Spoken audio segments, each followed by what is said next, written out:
Alrighty, it's the dawning of a new day. Or almost the end of the day on Friday.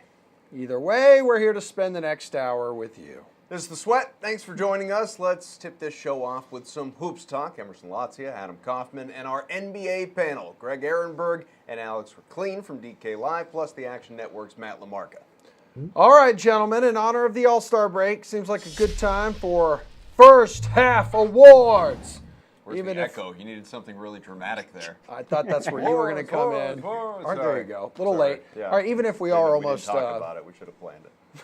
Yeah. We are almost 3/4 of the way through the season, though. This first one's probably easy, but who's your fantasy MVP so far, Matty? Yeah, this is a tough one for me. I think there are two real candidates. I mean, if you're talking just who's been the best fantasy player this year, it's James Harden. Particularly when they were really shorthanded, he was routinely giving us, 70 to 85 DraftKings points per night. But I think if you really want to look at the word value, the answer here is Paul George. He has outscored his salary-based expectations by more points than almost anyone in the league this season, and he's been doing it at lower ownership than Harden. So I also think he's just been a little bit better this season from start to finish. I think he deserves some real-life MVP consideration. So I will make him my fantasy MVP for the first half. Okay, Gregory, what about you?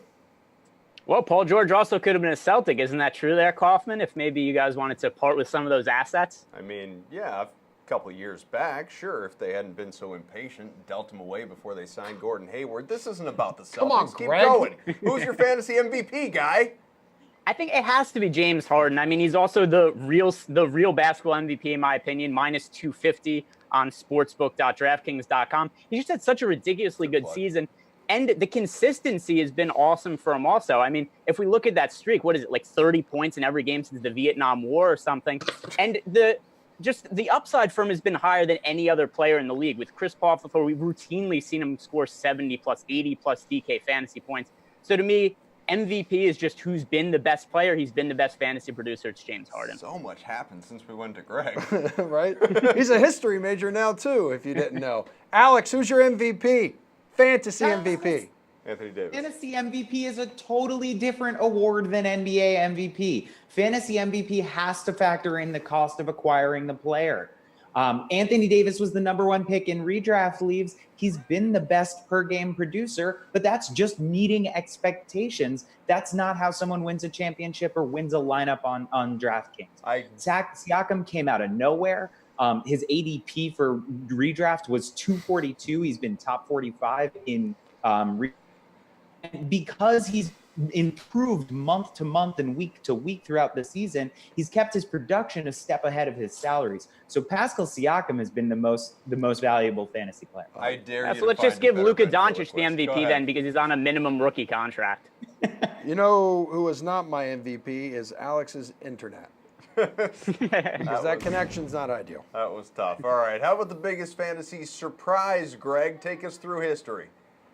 Yeah, so in terms of fantasy surprise, actually, I'm going to bring up a couple of guys who these guys have already mentioned. One is Pascal Siakam. In terms of a cheap guy that's just really outproduced his dollars so far this year, that's going to be Pascal Siakam. And then another guy I've been surprised by has been Paul George, more so just because he's somebody who I think we really thought we knew who he was coming into the season. And that was a high-level all-star player, but he's gone to another level. It's almost an MVP level, to where he's gone from somebody who scored just under 40 DK fantasy points per game last season to over 50 per game this year. So to me, Paul George and Pascal Siakam, both surprises. Let's try the Davis superfan again. Who you got, Alex?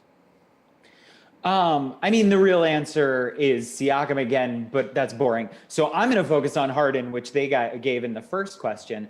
He's in the middle of the most impressive streak of my basketball life. The only thing I remember that's even remotely similar is James Harden or Kobe Bryant back in 2003. That lasted 16 games, and those numbers were less impressive. Harden has more points, more assists, more rebounds per game, and it's almost twice as long. This is incredible. Matthew? Yeah, Siakam is the correct answer here. I mean, he's always been, a fantasy point per minute kind of guy, but the fact that he's doing it now, playing over 30 minutes a night and playing next to a really talented group of players, is very impressive and is a big reason why the Raptors have been so good. But just to mix things up, I want to throw Bradley Beal out there. Not that, Bradley Beal is incapable of the kind of performances he's been putting up, but I would say that he's really taken the step forward this year to becoming like a true superstar in the league. Yes, obviously some of that has to do with John Wall, going down with an injury, but I think Beal has kind of proven it that you can build a team around him. It might not be the greatest team. You're probably not contending for a title, but night in, night out from a fantasy perspective, Beal has been as good as anyone this season for his salary. He gets the job done, as they say. Flip side of that coin, though, who's the biggest fantasy disappointment? So the fantasy failure, if you will. Alex? John Wall, but injury-based answers are boring. So I'll focus on a pair of sophomore point guards, Lonzo Ball and Donovan Mitchell.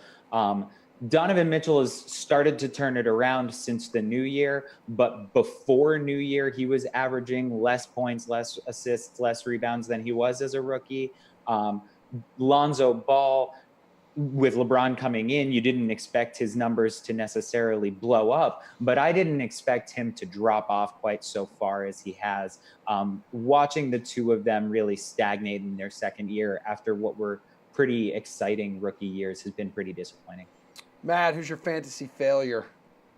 Yeah, Donovan Mitchell is definitely somebody I thought about, outside of a few games where they were minus like their top 8 point guards on their roster, and he had to sort of carry the offensive load and the point guard load. Like, he's really has just not been good this season, taking a step back virtually everywhere. So I think that's a great answer. I'm going to say LeBron James, in his first year with the Lakers, he's posted an average plus minus, we call it, which is, actual points versus salary expected points. So he's failed to live up to his salary on a pretty high basis this season. And he's routinely one of the highest owned players. Obviously still a lot going on in LA in terms of building the roster around him to compete. But, factor in the bad performances, the lack of motivation, and the, long injury absence that maybe wasn't as, maybe was longer than it needed to be. And he's going to be my biggest disappointment this season. Going to be hitting the recruiting trail very hard this weekend in Charlotte, LeBron James. I'm quite sure of it. Team Tamper. Yeah, Team Tamper. That's a great hashtag. Yeah, it's going to be great. Greg, who was your biggest fantasy disappointment? Yeah, well, number one has to be Rick Lean's internet connection. In terms of other things that I'm looking at disappointments, probably every single young player on the Celtics and the Lakers. The package of all of the Lakers' young players wasn't able to net Anthony Davis. Another thing, too, like if we're looking at redraft leagues, every single young player on the Celtics and the Lakers has failed to meet their draft expectation. I think there's just a lot of people who were expecting a lot of these young guys to really step up and kind of become stars this year, and it just hasn't been the case. To me, all of them have been a little bit underwhelming. And Alex, just to be clear, we love you, just not your Wi-Fi right now. Yeah. It's a road game. We can say that. Although, at least you came prepared with the jersey. Yeah. All right, good start, guys. We will bring you back a little bit later on. PGA on the way for a look at the Genesis Open after we get a NASCAR price check for the Daytona 500 from our pal, Principal Pierce Dietrich. Principal.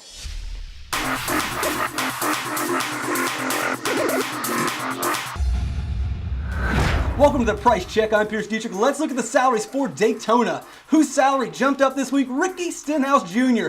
Average salary last year of $7,300 up to $9,800. Welcome to another season of disparaging Ricky Stenhouse. In his defense, he is good at the plate tracks. Daniel Suarez, $7,500 up to $8,400. He gets the bump joining SHR this year, but he was on JGR last year, and that team didn't help him at all either. Clint Boyer, $9,000 up to $9,900. Stuart Haas Racing just bullied the field last year at Talladega. If this team hooks up again, they could crush the scoreboard with laps led points. Whose salary dropped this week? Kyle Larson. Average salary last year of $10,200. He's down to $7,800. He won the Daytona Xfinity race last year. We think of him as a dirt racer, but he's just a racer. He can win anywhere. Martin Truex Jr. average salary $10,700. He's down to $8,800. He wrecked in the Clash, but 75% of the field wrecked in the Clash. He almost won the Daytona Summer Race last year. Kyle Busch, $11,200 down to $9,600. If you watch the Clash, then you saw the leader got wrecked at the end, and that's what I want. I want the dirty drivers that are going to wreck the leader. Favorite play of the week? Joey Logano, 10,400. He is the leader of Team Dirtball several times over his career. He has wrecked the leader for the win. By the way, 4 plate racing wins. Eric Almirola, 9,200. Statistically, he is the best plate racer in NASCAR over the last 2 years, and it's not even close. By the way, the Fords look like they have the cars to beat at the plate tracks once again. All right, guys, check out the DK Playbook for your DFS information and needs. If you've got NASCAR questions, hit me up on Twitter at RaceForThePrize. I'm Pierce Dietrich. Catch me on DK Live. Okay, the first try of the first round of the Genesis Open was washed out yesterday, so the golfers got back on the links this morning. Jeff Ulrich, you are here with us now for the latest. Excited to see you. It's just me. You guys finally got rid of Reed? This is a great day. No, good. He's actually out in California right now, I believe. I think he went to the tournament. Yep, he's getting hammered right now. Or at least that's what he said. Hey, we'll give you the standings complete update in just a little bit of a moment here. But, Jeff, who's looked solid to you so far? Who do you really like in what you've seen through the first, well, not quite 2 rounds?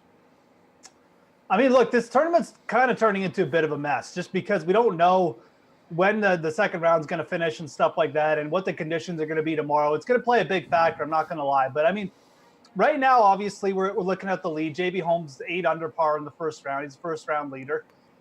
There's a lot of big hitters at the top. Obviously, JB Holmes got off to a good start. There's a couple bigger names, though, that I'm really looking at who are possibly in line here for a big weekend. Adam Scott, already 2 under in his second round. He's played well to start the year, obviously solo second of the Farmers. He likes Riviera. He's played here a ton, and I think these soft conditions make it a little bit easier for him on and around the greens. Same thing goes for Tony Finau. Opened up with a bogey-free 5 under par in his first round. Was split over 2 days.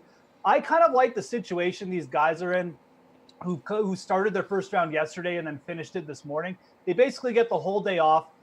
The tournament's just comes down to 2 days for them. They don't have to really play in the rain today. It's going to be a bit nicer out tomorrow. So I'm looking at guys like Tony Finau.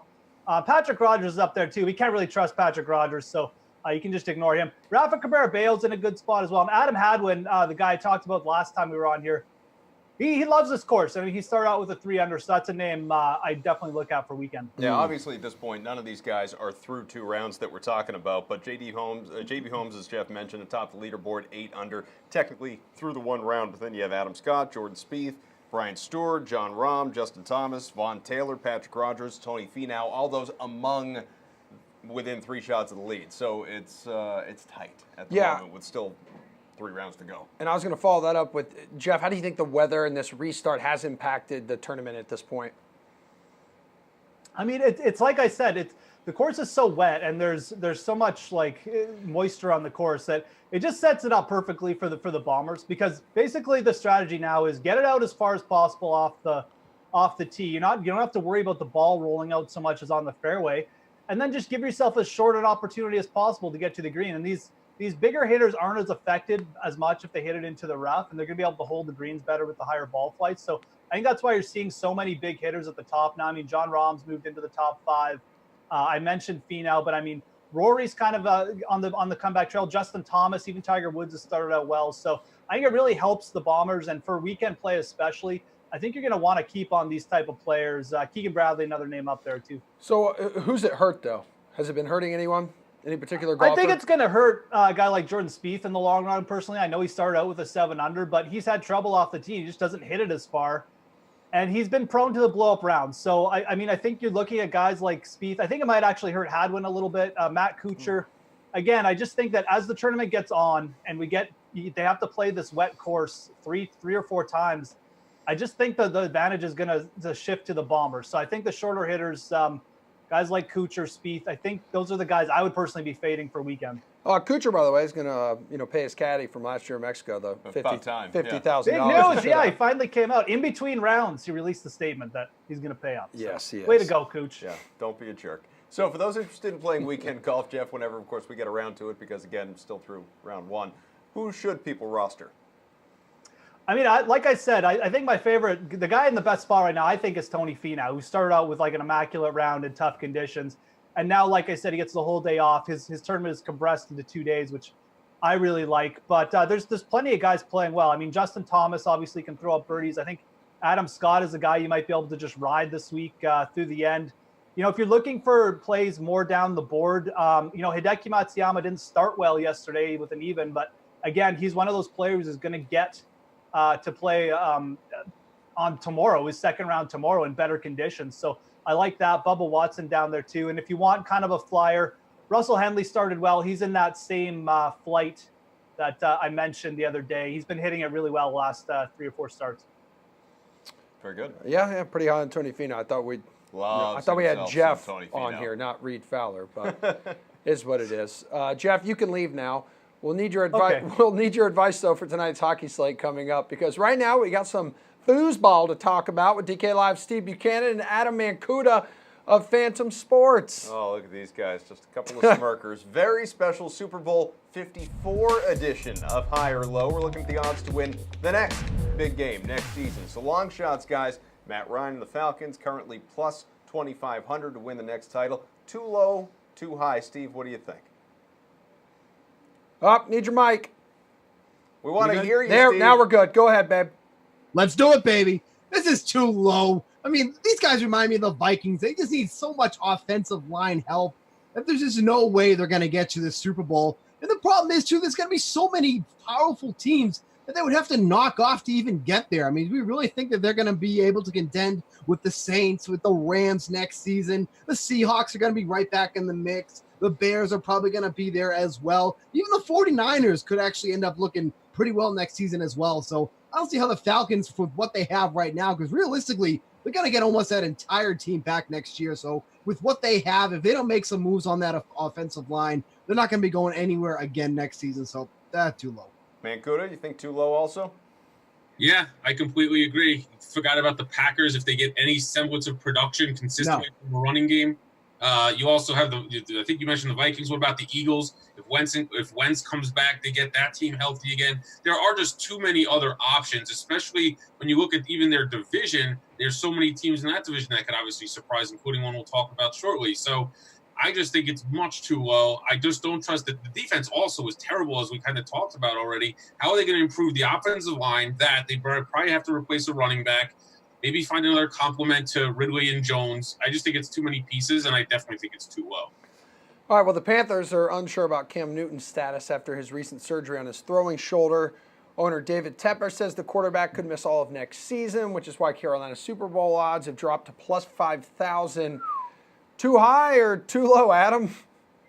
I agree that it's still too low. I am just not a believer in Cam Newton. I never will be. I think the offense, again, who are their playmakers on offense outside of McCaffrey? Olsen, is he going to come back next year? The chances are yes, but is he going to stay healthy? Their receivers, Funchess is their best wide receiver. He's probably gone.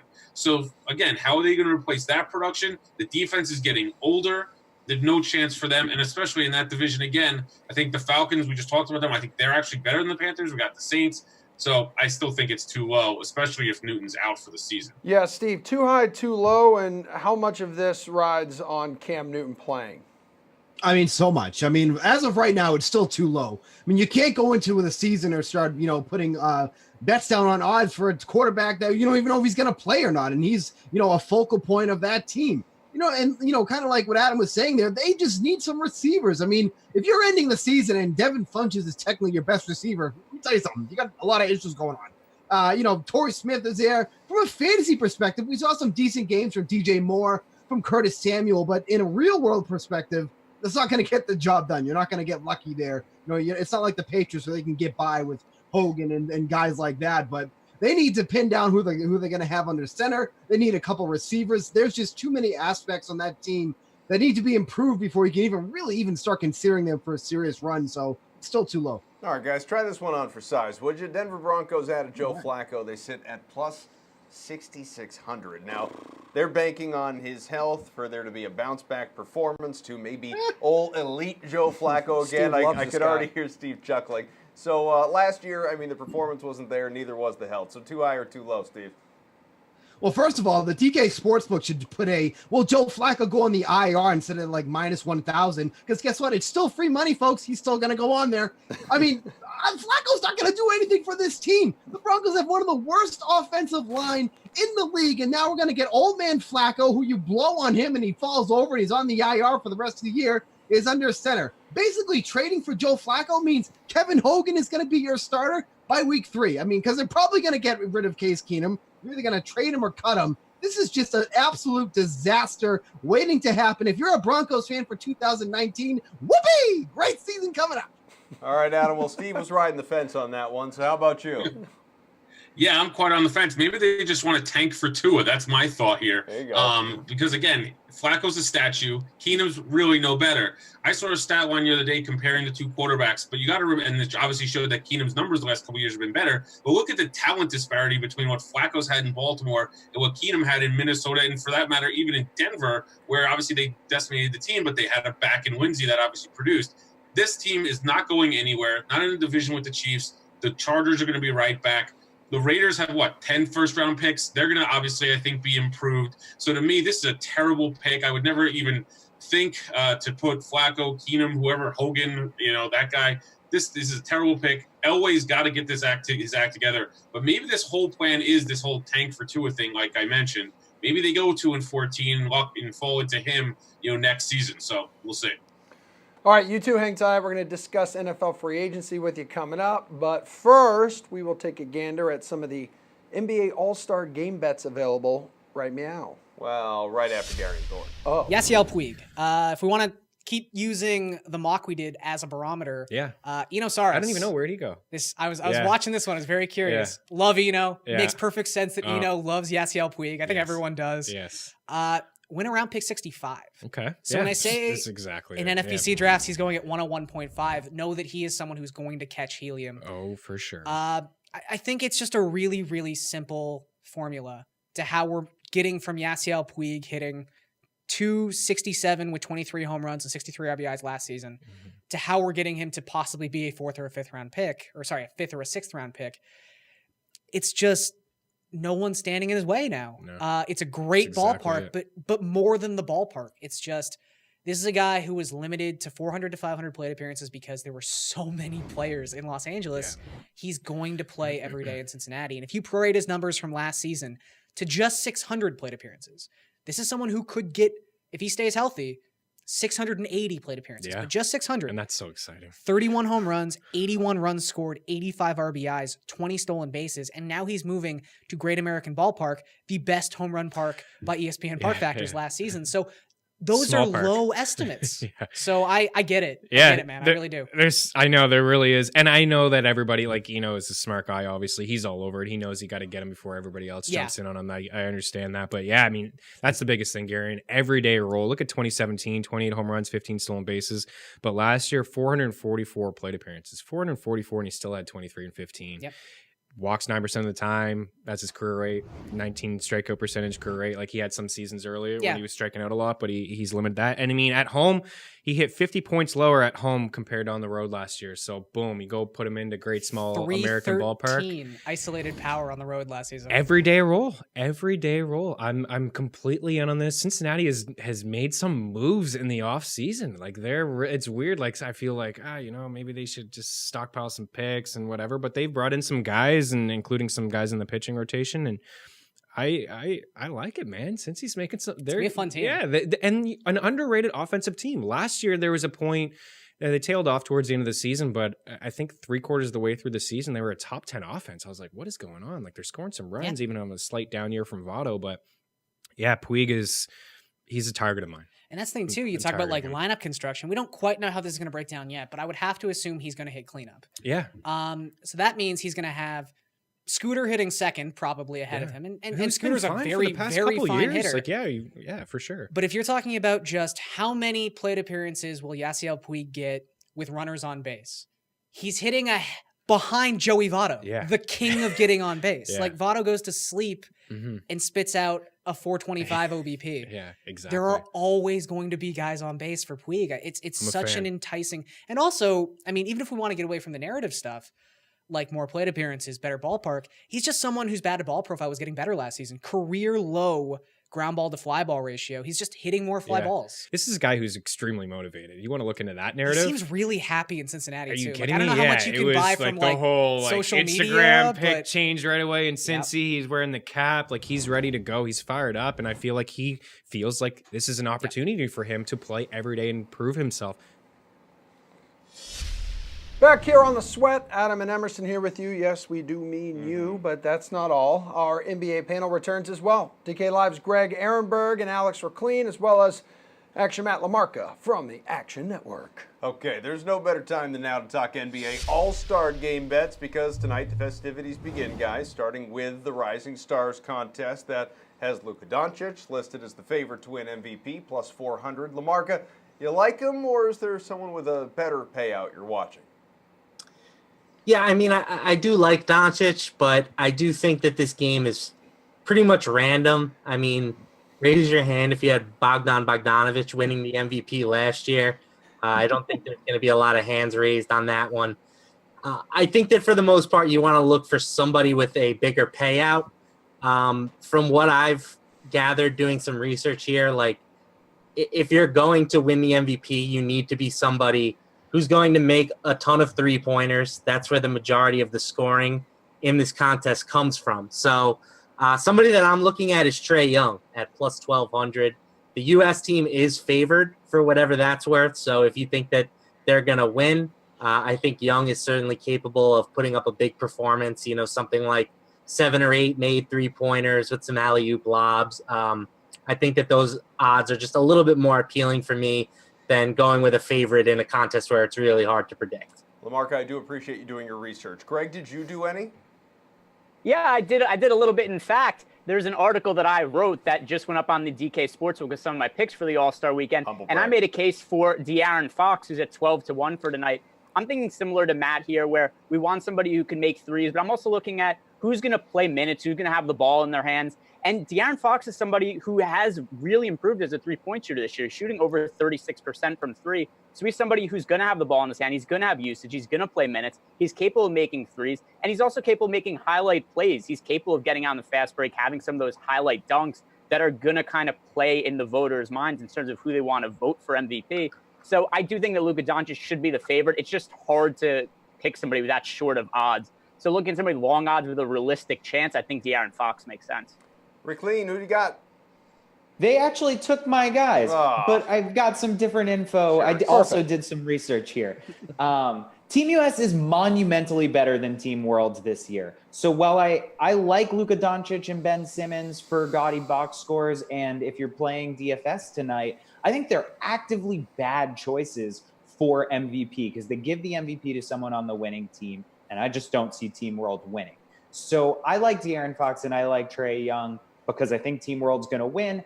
The last 4 winners have been guards. 4 of the last 6 of the last 8 winners have been guards. The award goes to guards frequently.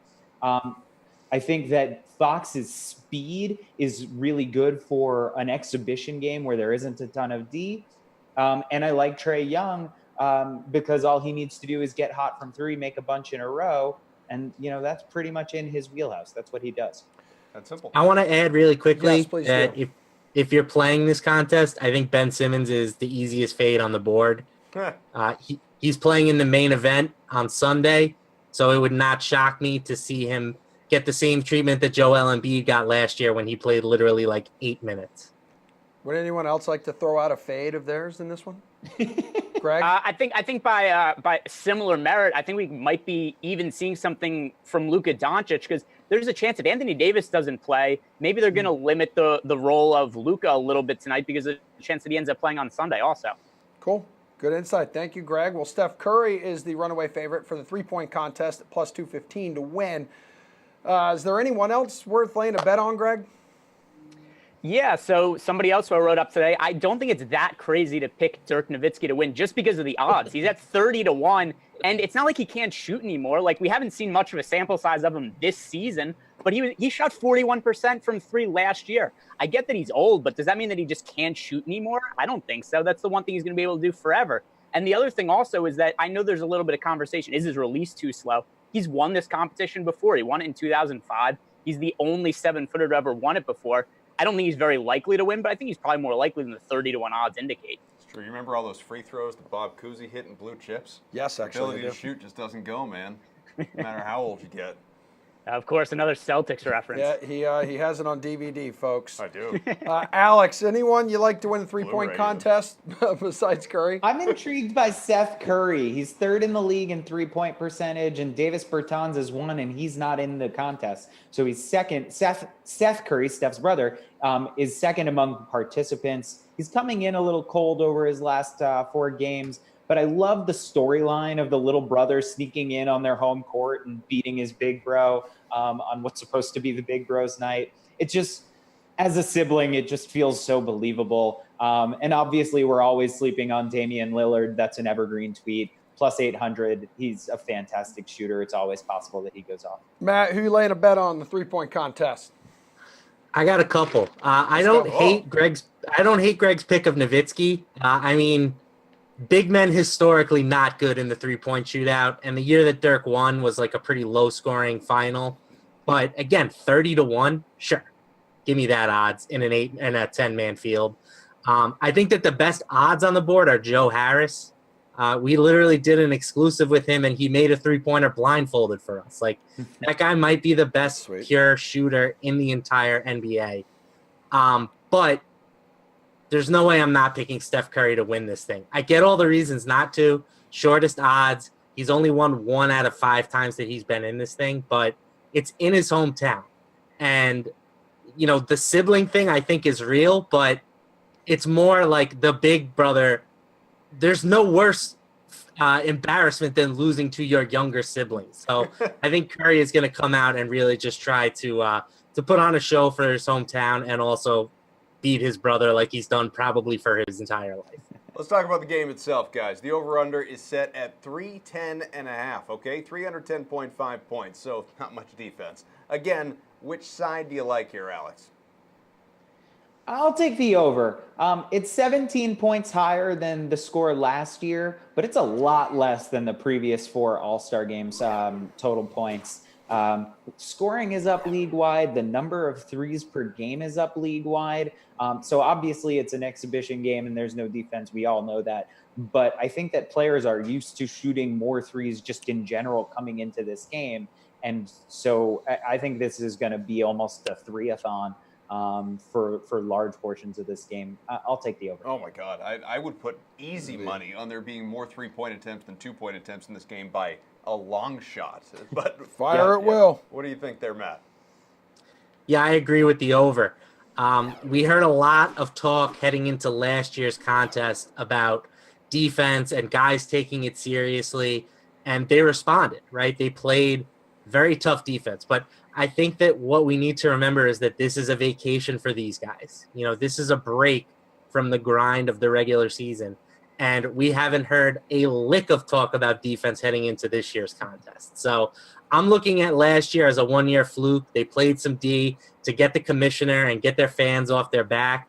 But it would not shock me if we're looking at another like 190 to 180 kind of performance like we had 2 years ago. Gregory? Yeah, so I don't really have any strong feelings one way or the other, so I'll just take the other side to be a little bit contrarian to these guys' point of view, and that is everybody thinks the game is going to be over. So if you're going to put yourself in the mind of a bookmaker, what are you going to do when you set the line to this game? You're going to inflate it. You're going to make it really high because everybody thinks the game is going over. Everybody wants to bet the over on this game. Therefore, if you're setting the line, it's a little bit more sensible to set the line a little bit too high than it is a little bit too low. So for that reason, I'll make a case for betting the under. Greg? Reasonable, I suppose. Indeed.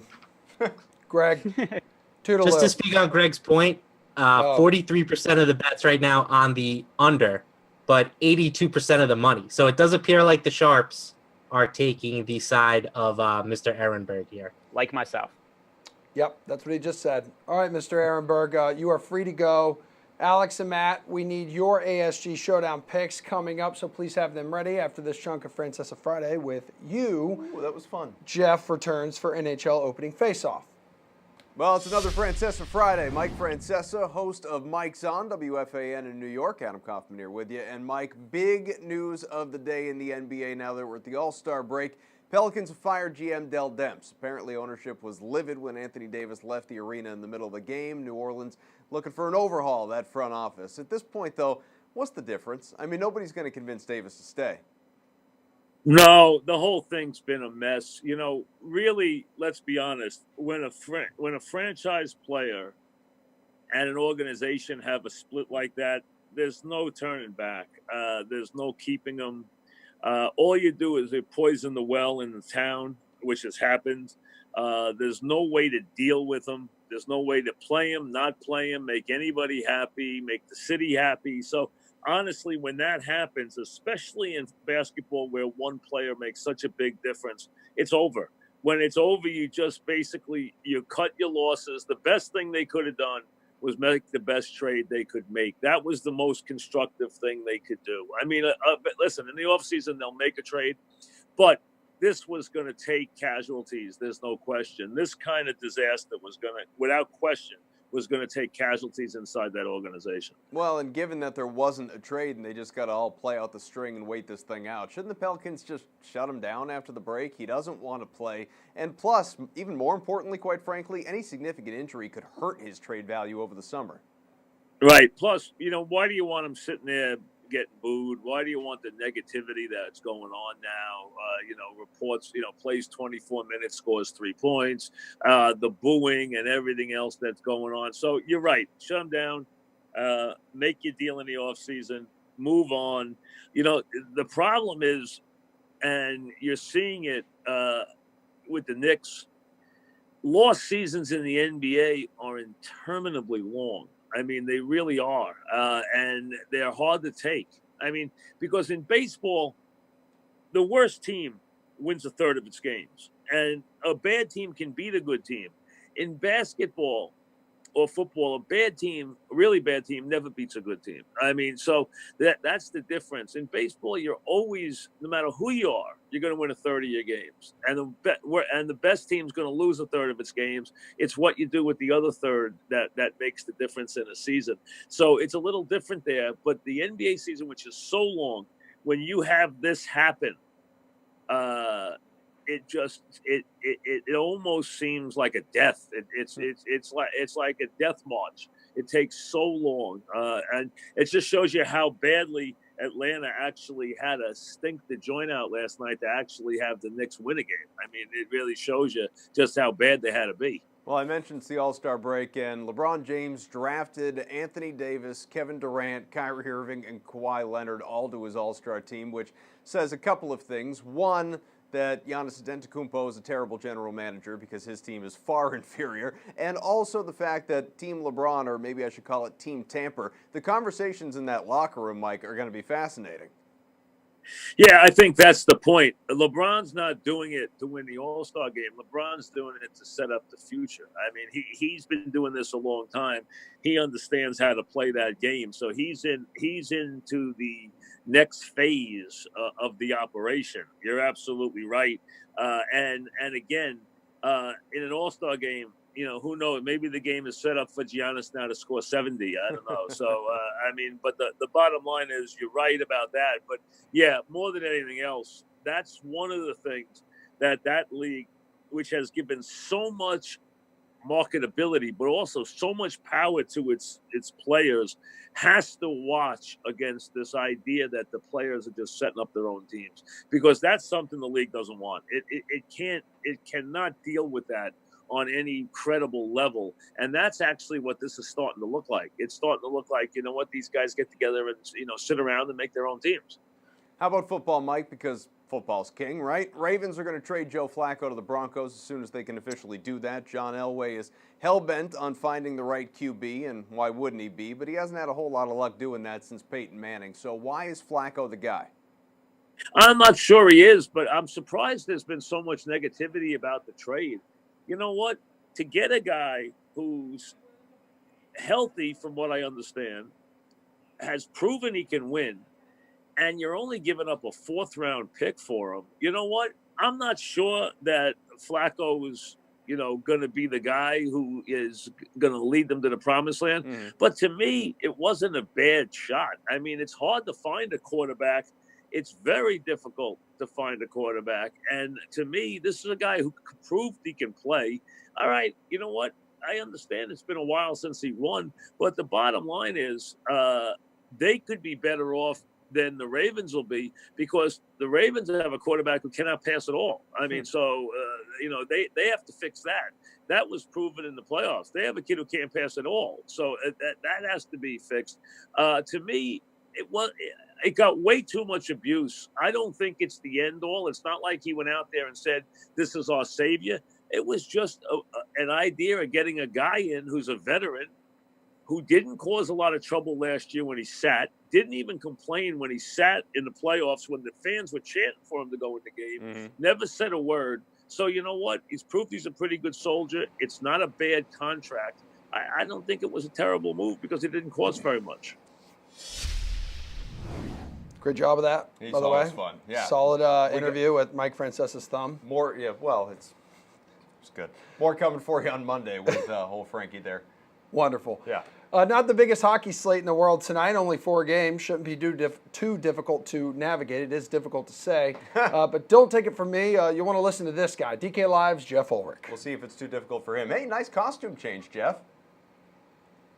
Terrific. All right, if you don't mind, help us out with choosing between some of the top options in each position, pal. Segment we like to call NHL Opening Face-Off. I know Little John was joining us. Yeah. At center, we usually make you pick between 2 players in this spot, but tonight there are 4 centers over $7K, okay? Patrice Bergeron, Connor McDavid, Jack Eichel, Sebastian Aho as well. Who's your favorite play? Well, I mean, it comes down to 2 players. I mean, it's the 2 teams that are in the best spot. I mean, you got the Bruins going up against the Ducks, who are just awful. And Bergeron's been so consistent. But then you got AO going up against the Edmonton Oilers, who I admit are just terrible this year. And I think I'd just rather take the savings with AO. I mean, he's so consistent. Doesn't matter who they've thrown on the wing with him this year. He just keeps producing over a point per game. Oilers are all the way down to 2nd worst on the penalty kill. And I think that's kind of where it kind of breaks for me, because, I mean, Sebastian's going to be out there on the power play for Carolina. And like I said, he's got these new wingers with Niederreiter, Justin Williams there, and they've been producing of late. So I think I just take the savings there with AO. And I will say this, lots of people are going to be on Bergeron, lots of people are be on AO. Connor McDavid is kind of setting up as a nice GPP pick, because it's not like the Carolina Hurricanes are that good either. So. All right, how about in the wing department, dude? We'll go a little cheaper. Carolina's Nino Niederreiter is averaging 4.6 fantasy points per game over his last 10. He'll cost you 5.6 tonight against Edmonton. You like him, or would you rather take a look at Boston's Danton Heinen, who is getting first line time, chipping in nearly 6 fantasy points per game over his last 5, but his salary has jumped to $5,400 because of it. A $1,500 jump compared to his last time out. Jeff, say something. It's ridiculous. I mean, in all honesty, this is a pretty really close battle or whatever we got going on here. Obviously, I like the Carolina Hurricanes. Like I said, Niederreiter, 10 points in his last 10 games. I definitely don't mind stacking him with AO there with their first line. I mean, first line power play. That's definitely not a bad play, and I'm sure most people go that way. But you look at the Boston first line, and it's been so productive this year. I think even when Pasternak has been on there with Marchand and Bergeron, they're the 10th most productive line in the NHL. And they're productive even when Pasternak has been out or when one of them has been out. So Heinen's got some offensive ability. And like you mentioned, Emerson, he's been producing of late too. So I don't think 5,400 is actually an overpayment here. I think you get that winger when they're on the first line for Boston, because so much of their offense goes to that first line. Heinen, like I said, some ability. I think he's a good, cheap way to get exposure to Boston's offense tonight.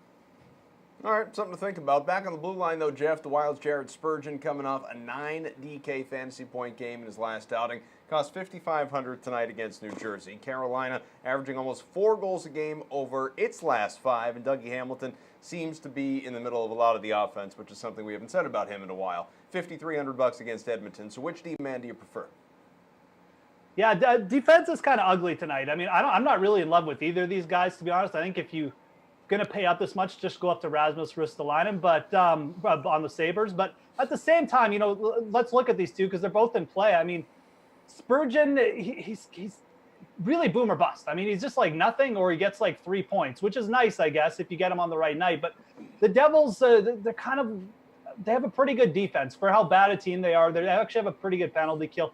I think I'd rather just go to Dougie Hamilton, who's been a little bit more consistent. Like I said, they just had the cupcake matchup against the Oilers. They're just brutal on special teams. And Hamilton splits time with Justin Falk, and they got a Slavin there on the back end too. But he's still really involved in the offense, very consistent, good ice time. So I think I'd rather pay down, save a couple $100 and go with Dougie Hamilton between these two.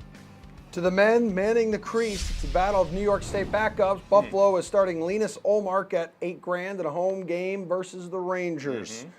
On the other side, you're going to find Alexander Georgiev for $800 cheaper. Jeff, do you like either of these guys, or do you have a better play for tonight? Yeah, I mean, we got the slate it's filled with like heavy favorites tonight and some pretty bad underdogs. Normally, you can find a couple underdog goalies where it's nice to take chances on in GPPs. There's just really nothing out there tonight. I mean, you don't want to play the Oilers. You don't want to play the Ducks goalie, obviously. Those teams are just horrible. The Rangers are a little bit interesting. Georgiev is coming off a really, really good game where he stops like an insane amount of shots and put up a massive one for fantasy. So you like that. And it's not like Buffalo is some unstoppable force either. So if I was taking a shot on an underdog goalie tonight, Georgiev would be the one. That being said, I think you got to pay up for one or two players, and it's going to be either Yaroslav Halak on the Bruins and McElhaney for the Hurricanes. Like I said off the top, those are the two matchups you have to take advantage of. Both those goalies playing really well. I think if it came down to it, I trust the Bruins more to get it done, so I just go with Halak. He'd be my more of a cash game play for sure. I think one of those two you have to go to. You could go to the wild goalie too in Dubnyk, but I like Halak. I just, like I said, the Ducks are so bad, and Halak's been really, really solid all year. He'd be my choice as like a cash game or a main lineup pick. How about a slate-approved pick? Lock for tonight's 4-game slate. Not as many guys as you're used to choosing from. Yeah, I'll go with Brad Marchand. Like I said, I mean, you got to get some exposure to the Boston Bruins offense, and their first line is just so productive. And in a matchup like this on a short 4-game slate, I'll take the savings with Marchand over Patrice Bergeron. That might let you pay up for another stud, maybe one of those top liners on Carolina, or maybe you go to Buffalo or something like that. But I think Marchand a little bit cheaper than Bergeron. Actually been outproducing Bergeron a little bit for fantasy over the short term. I like his price at $7,200. I definitely like the matchup. Some of your best work, Jeff. You should save this segment for your demo reel. Don't. He doesn't mean that. NFL, yes, I do. Free agency frenzy arrives on your screen following a sneak peek of this weekend's NBA All-Star Game Showdown contest.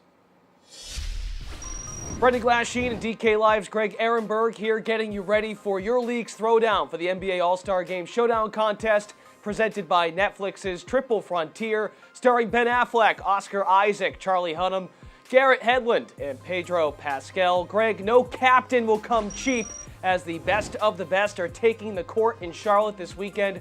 Which star are you willing to break the bank on? Yeah, I'm looking at Giannis. I mean, we have two actual captains for the game, Team LeBron, Team Giannis. They're the two captains.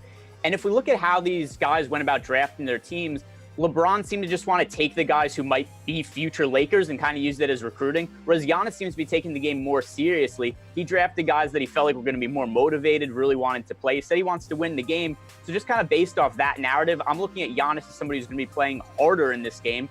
It's not always easy to find somebody going 100% in an all-star game, but Giannis going full bore, I think he makes sense as the captain. When you splurge on the captain spot, you'll have to find value somewhere else. Which all-star might be a steal in this contest?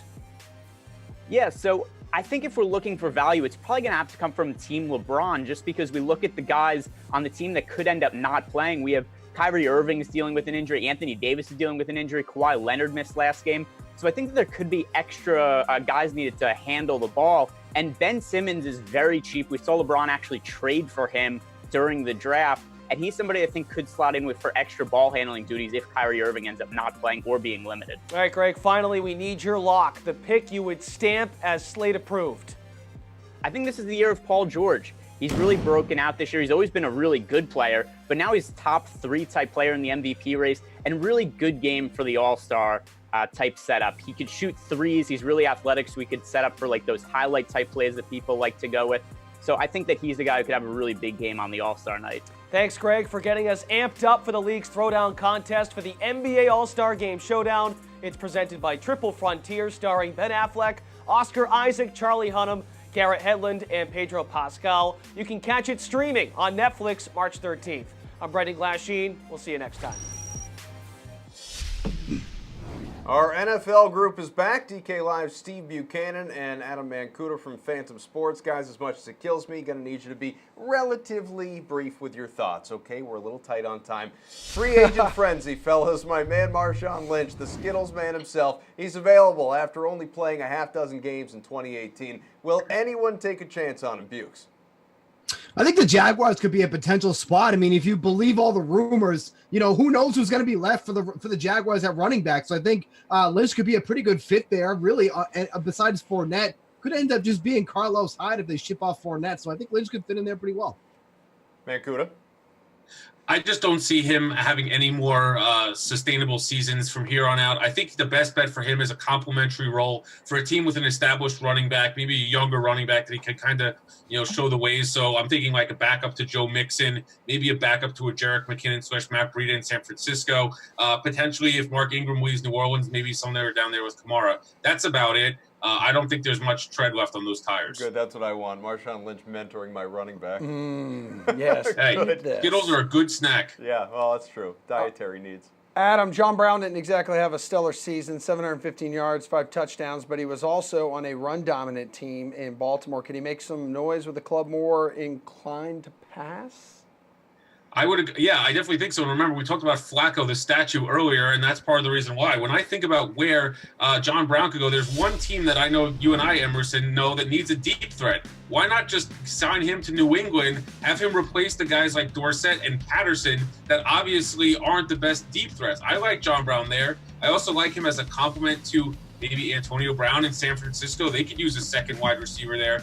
Again, maybe a complement deep threat for Dak in Dallas, or maybe T.Y. Hilton with the Colts. I think there's a couple opportunities there. I do like Brown's potential, but I think he was kind of hamstrung the last few years by the quarterback play in Arizona and obviously Flacco in Baltimore.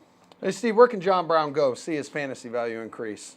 Yeah, not the Patriots. No thanks. We're all set. I think he'd be a great fit on the Bears. I mean, he's not going to command a lot of cap space because of obviously the lack of production he had with the Ravens, but the Bears don't have a lot of cap space to spare. So I think it makes a lot of sense. Get some separation down the field. That's something that they need. They need that second guy, that reliable second guy on that team. So I think the Bears make a lot of sense for John Brown.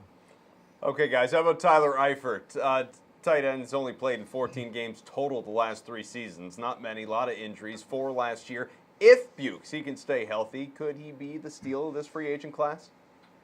I think he would fit so well with the Saints. The Saints just have absolutely no depth at tight end. Ben Watson is done now. He's retiring. So now they're going to be rolling with Josh Hill and Dan Arnold. Look, Dan Arnold doesn't exist to me anymore after he dropped that touchdown against the Rams. He lost me so much money in Showdown when I had him at under 1% that I'm still upset about it. So Dan Arnold doesn't exist.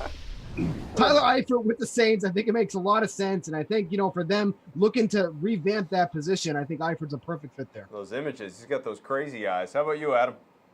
Yeah, I actually think he's in a really good spot here to pick and choose where he goes. If another Patriots reference here, but if Gronk retires, they have a huge hole there. They could always use that pass-catching tight end with Eifert. Think about it this way, too. Jimmy Graham, if the Packers move away from Jimmy Graham, why not have him fall into Aaron Rodgers' lap in Green Bay? Stafford could use a nice tight end in Detroit.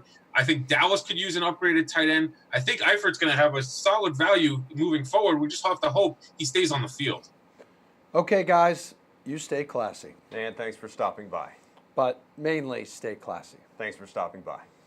Stay classy. Basketball talk is next. Thanks for stopping by. Here's baseball.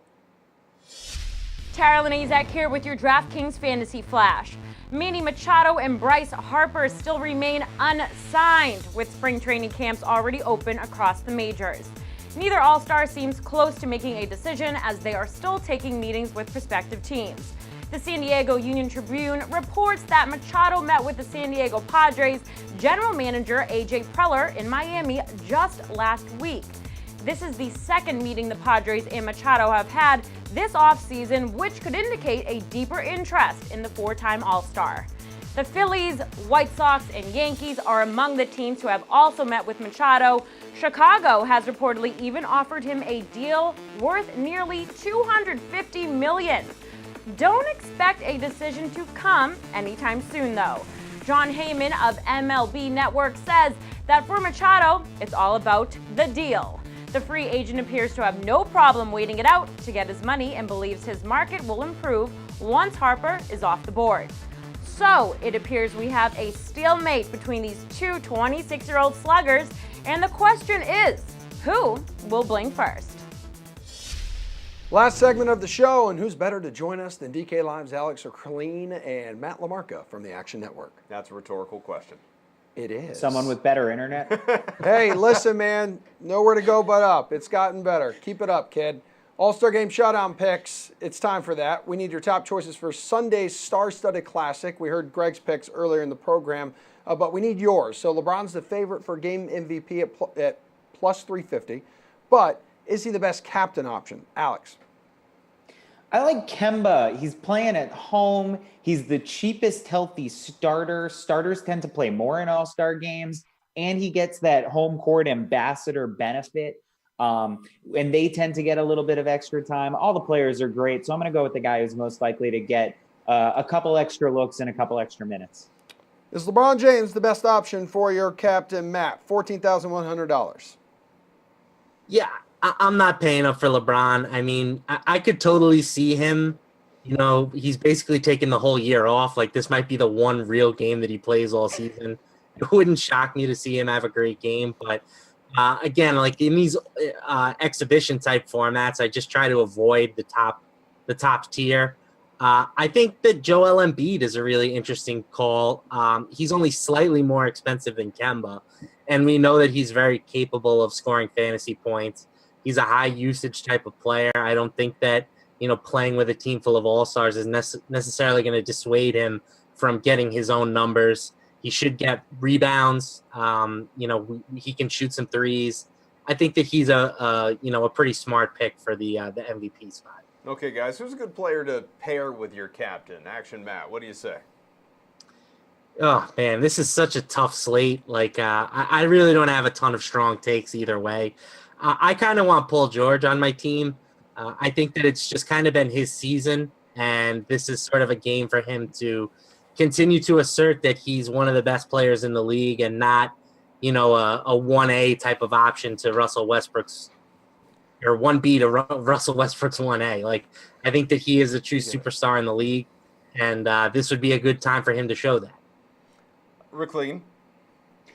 I thought about Giannis for captain, and so I'm going with him as someone to pair with Kemba, and just another good pick. I think I like the idea of playing Kemba with the captain who he's playing on the same team. I think the two of them are going to be looking to get each other a bunch of assists, so they're going to sort of mutually benefit from that.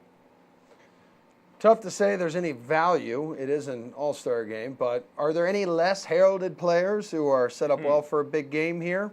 Alex?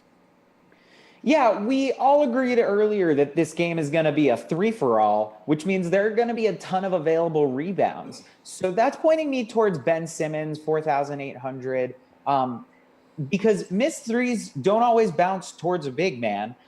So I like Simmons' ranginess. We also know from Yaron Weitzman's article last season that Simmons has been willing to violate the unwritten rules by going too hard for free throw rebounds, which seems like it has a pretty direct parallel to going too hard for rebounds in the All-Star game.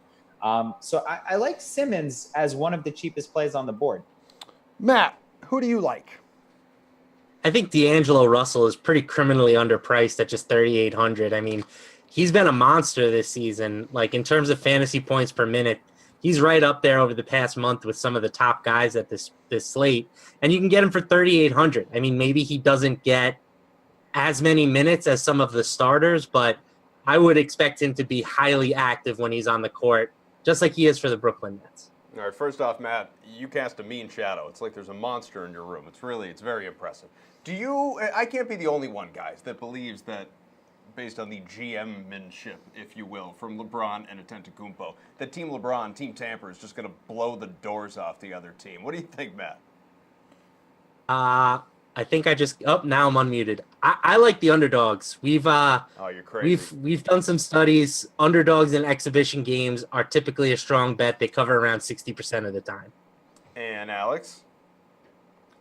It's the All-Star game. Who knows? It's so random. Yep. All right, fair Hot enough. take. Yeah, I got a hot take here. Dwayne Wade will be your All-Star Game MVP. Just ceremoniously? What about No. He is actually going to He's score gonna play well. a decent amount of points. That's it. Adam, say something. That's a take. Yes, it I is. just don't think he's going to play enough minutes. I think that they're going to say, he's going to take himself out of the game to let the young guys play more. Nope. Screw the young guys. It's all about me, Dwayne Wade will say.